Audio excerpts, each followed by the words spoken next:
नमस्ते दोस्तों, आप सब कैसे हो। आशा करती हूँ आप सब लोग बहुत अच्छे होंगे। मैं एक गीत सुनाने जा रही हूँ। जैसे लगे कमेंट करके ज़रूर बताना। अच्छा लगे तो लाइक शेयर सब्सक्राइब ज़रूर करना। हमारे चैनल को आगे बढ़ाने की कोशिश कीजिए। अब फुहारा ना जागे छीटकी गवा घमावा, फुहारा ना जागे छीटकी गवा घमावा। जग बौका रहीता मुँहा लटकाए, जग बौका रहीता मुँहा लटकाए। आग लगई टहली बजर परई कमावा, आग लगई टहली बजर परई कमावा।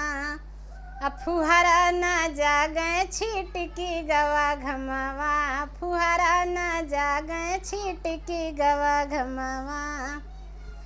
फुहारा न जागे छीटकी गवा घमावा।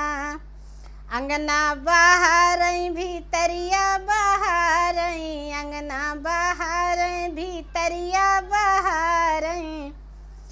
कुड़वा लगावई रसोइया के कोनावा, कुड़वा लगावई रसोइया के कोनावा। फुहारा न जागे छिटकी गवा घमावा, फुहारा न जागे छिटकी गवा घमावा। फुहारा न जागे छिटकी गवा घमावा। कहत कबीर सुना भाई संतो, कहत कबीर सुना भैया संतो। फुहर कई हैया है कारणमवा, फुहर कई हैया है कारणमवा।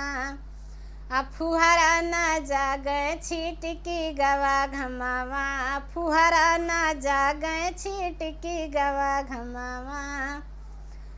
फुहारा न जागे छीटकी गवा घमावा।